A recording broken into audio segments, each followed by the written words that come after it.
Welcome to Joe Stunner Boxing.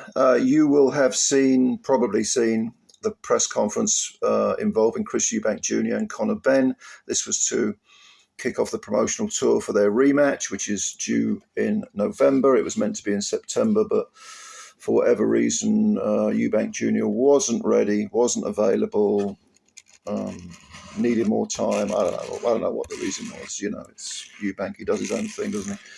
But it wasn't, this time, it wasn't the friction between EUBANK Jr. and Ben that was the issue. It was the allegations made against MATCHROOM and the British Boxing Board of Control by CHRIS EUBANK Jr., excuse me, who said that, he sort of absolutely stopped from absolutely saying this, but it was more than strongly implied. He says that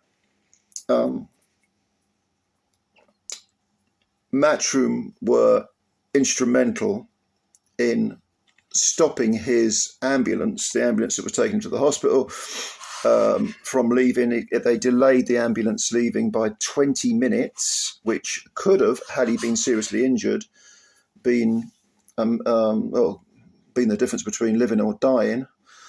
That was that is a hell of an accusation to make. So MATCHROOM there'd been some sort of Machiavellian or skullduggery going on. MATCHROOM had, deliberately sought to prevent him from getting immediate and adequate medical attention. Okay, to which Eddie Hearn appeared very, very irate, which I think is understandable. I'm not a fan of Eddie Hearn, but I think if you get accused of that sort of thing, there'd better be some proof. EUBANK also went in on Robert Smith of the British Boxing Board of Control. He said that Smith, there's been friction between him and Smith because EUBANK has been fined on several occasions. He was the egg slap thing during the first press conference for the first fight, $100,000, I think it was. He said, well, why aren't journalists looking into where this money is going? It's supposed to go to, underprivileged kids, to gyms so that people can buy, boots, gloves, and so on and so forth. Where is it? Show me it. Show me the money. But more importantly, he also called Robert Smith a toad and a scumbag. So I think we can safely say Mr. Smith is going to be having a little chat with EUBANK, and he'll probably get into it with another big fuck-off fine.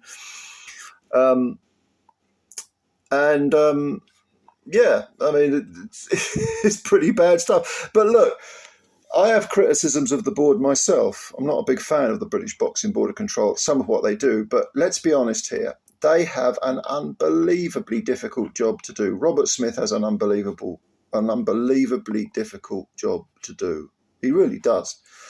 I mean, you've got to please everyone, and of course you can never ever please everyone. You've got to appear fair and reasonable at all times. You've got to cross your T's and dot the I's, or you'll get fucking sued. It's an incredibly difficult job to do, and no one likes you. No one likes you at all. So I have some sympathy with the board. The board, by the way, is not a wealthy organisation. It's just they're damned if they do and they're damned if they don't. They're like social services. If they take, underprivileged kids off bad parents, they're called like child snatchers. And if they leave them with the parents and the parents harm the children, suddenly they haven't done their job.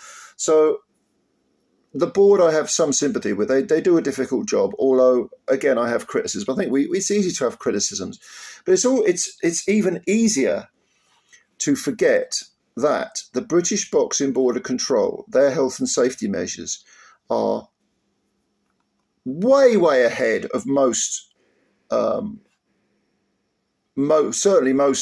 commissions.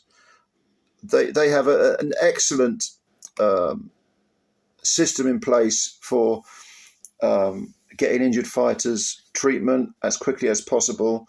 If you're, of a certain age, as they say, like I am, you will, of course, remember the Michael Watson Well, I suppose it was a tragedy, even though he didn't die. He was left with life-changing injuries, which were appalling. He's had to have a carer for the last 34 years, and he's led a diminished life because of his injuries in the second Eubank fight. But the board then did a complete overhaul of health and safety. And credit to them that they were actually sued by Watson. They were threatened with bankruptcy, and I believe it was Frank Warren who stepped in and helped them. I believe there was some sort of, he assisted them in some way financially, because he recognised that you need a good border control who were doing some good work, continue to do some good work, but you need a good organisation to police the sport, to make sure that health and safety and so on is in place. And to their credit, the board did do a lot of improvements. There had to be rules and regulations regarding, where's the nearest hospital? Does it have a neurological unit? Whenever a venue is considered, there has to be a direct route worked out. Doctors and ambulances on standby. You do not get this in a lot of commissions, especially in the United States and certainly in South American jurisdictions. You don't get that level of health and safety. Boxing, as we know, is an extremely dangerous sport. People get killed. People will continue to get killed. They will continue to be injured. And the whole thing is, from that point of view, I think is pretty much unavoidable. But what we can do is, all work to limit the chances of someone being seriously injured or even dying. And the board do what they can. Now, for Eubank to then say, all things considered, that they were somehow involved with MATCHROOM to stop him from getting treatment is kind of absurd.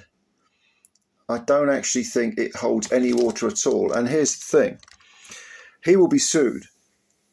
And he will be successfully sued unless he has got evidence to back his claims. Where is he going to get that evidence? Is that evidence going to be, I don't know, is it going to be written down somewhere? No, of course not. Is it going to be, I don't know, is there going to be some sort of,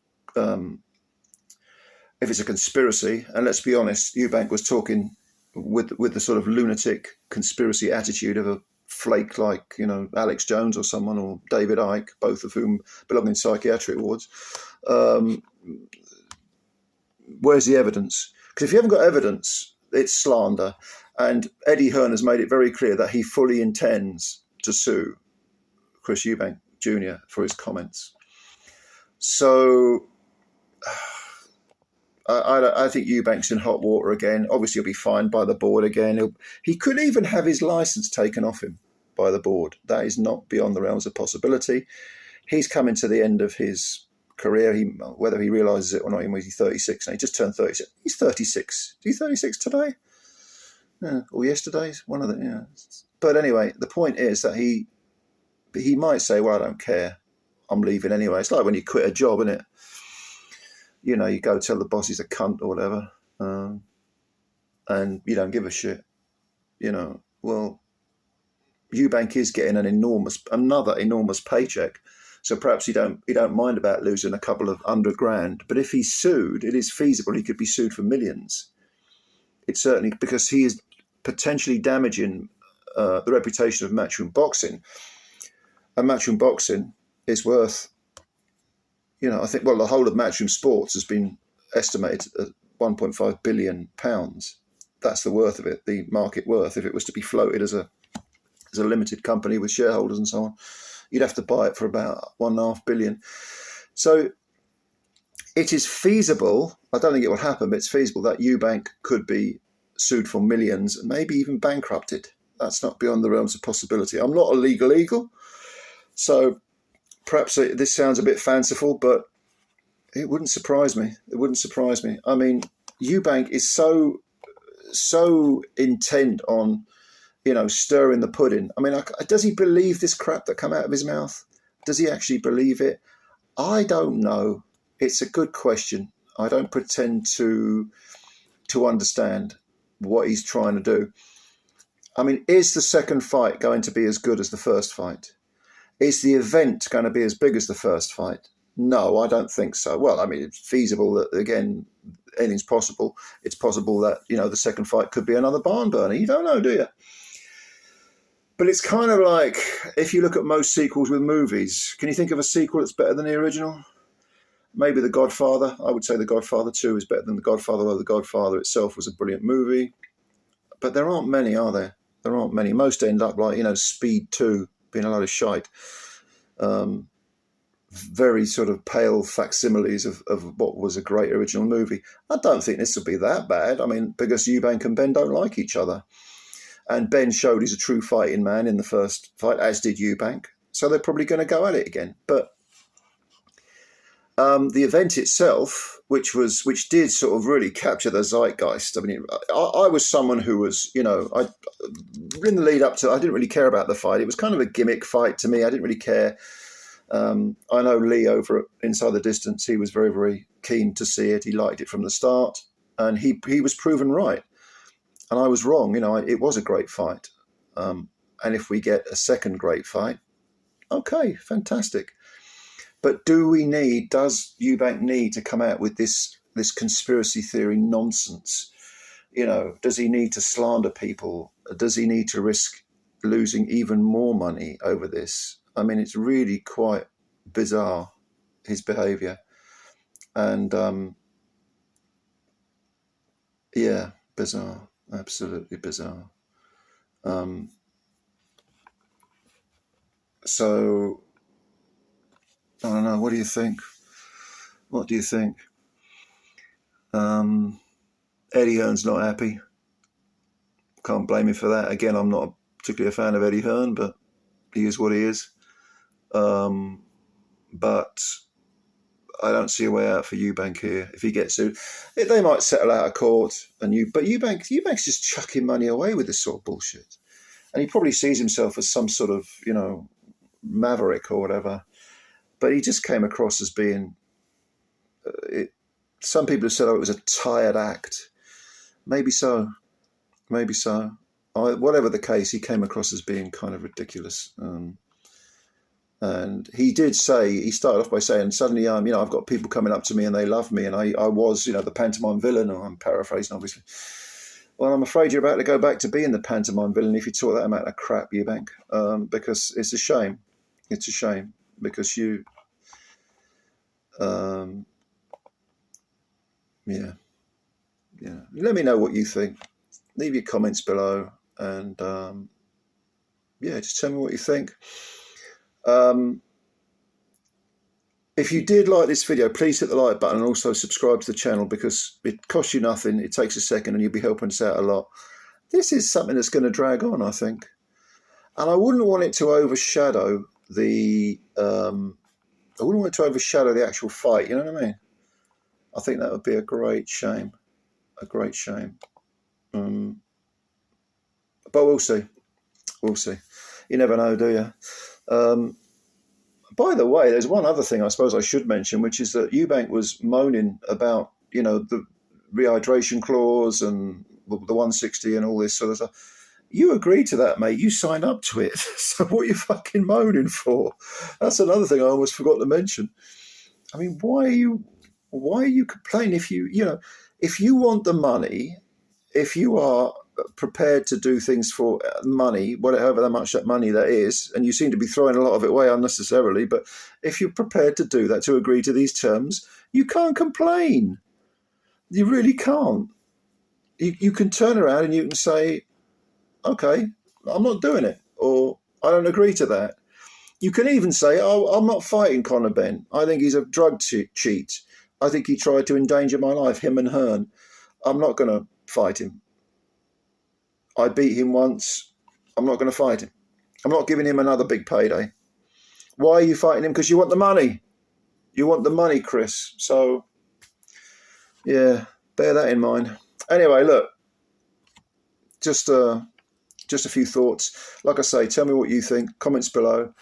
And, yeah, like the video, subscribe to the channel, join us, join the little Joe Stunner boxing community. Why not? It's free. All right, ladies and gentlemen, thanks a lot. I appreciate your time, and bye for now.